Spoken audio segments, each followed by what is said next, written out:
আজকে দেখাবো সিম ফুলকপি আলু দিয়ে রুই মাছের ঝোল। আসসালামু আলাইকুম, ওয়েলকাম টু মাই চ্যানেল।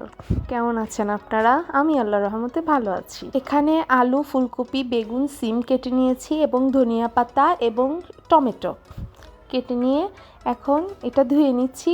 সবজিটা ধুয়ে নিচ্ছি, সুন্দর করে ধুয়ে নিচ্ছি। সবজিগুলো ধোয়া হয়ে গেলে আমি ফ্রাই প্যানে তেল দিয়ে দিচ্ছি। আসলে মাছ ভেজে নিয়েও রান্না করা যায়, এমনি কষিয়েও রান্না করা যায়। তো আজকে আমি কষিয়ে রান্না করব, যার জন্য আর ভাজবো না। সো এখানে অল্প একটু পেঁয়াজ দিয়ে নিচ্ছি এবং তার সাথে হলুদ দিয়ে নিচ্ছি। হলুদ দিয়ে নিলে হয় কি, আদা রসুন যখন দেয় তেলের মধ্যে তখন আর ছিটকিয়ে আসে না। সো আদা রসুন এখানে দিয়ে দিব। আমি মনে হয় তখন জিরাটা দেওয়ার কথা ভুলে গিয়েছিলাম, এখন মনে হলো যে তখন আমি জিরা দিইনি। আচ্ছা যাই হোক, পরে হয়তো বা দিয়ে নিব বা অ্যাড করে নেব। সো এখানে সুন্দর করে আদা রসুনটা ভেজে নিচ্ছি এবং সাথে একটু লবণ দিয়ে দিচ্ছি। তারপর এই যে এখন আমি জিরা দিয়ে নিচ্ছি। জিরা সমস্যা নাই, ভেজে যাবে। সো তখন মনে হয়েছিল আমি জিরা দিয়ে দিলাম এবং মরিচের গুঁড়াটা দিয়ে আমি সুন্দর করে নাড়ছি এবং এর মধ্যে আমি 2টা টমেটো ফালি করে রেখেছিলাম, 2টা টমেটোই দিয়ে দিব। টমেটো দেওয়ার পরে সুন্দর করে ভেজে নিব। আসলে রান্নার ট্রিক্সটা কি জানেন? রান্নার মূল ট্রিক্স হচ্ছে সুন্দরভাবে কষানো। আপনি যতটা মশলা কষিয়ে নেবেন আপনার রান্না ততটা ভালো হবে।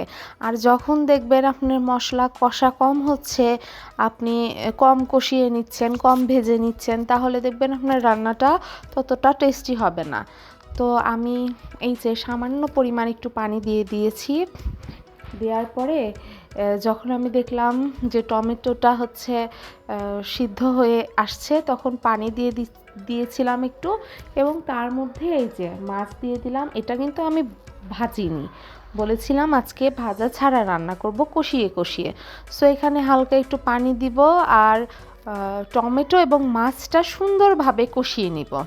তারপর চুলার জালটা একটু কমিয়ে দিয়ে ঢেকে নিচ্ছি।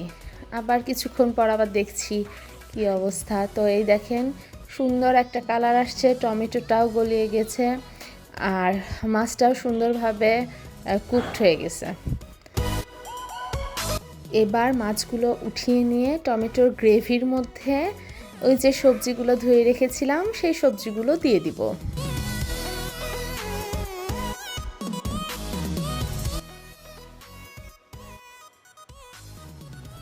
সবজিগুলো দিয়ে দিলাম, এখন এটা সুন্দরভাবে কষিয়ে নিব।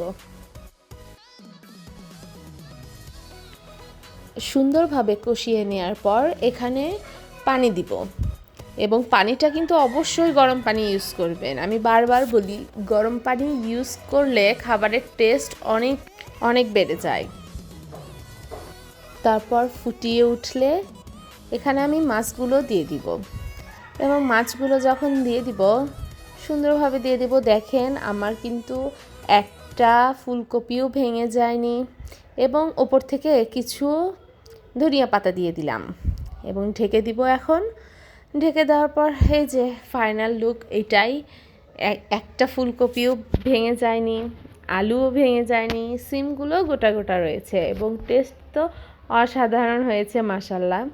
এই যে আমি দেখাচ্ছি, আমি একটু ঘন ঝোল খেতে পছন্দ করি, তাই এবার একটু ঘন ঝোলটা করলাম। আপনারা এর চেয়ে পাতলা ঝোল খেতে পছন্দ করলে অবশ্যই আরেকটু আগেই নামিয়ে নেবেন।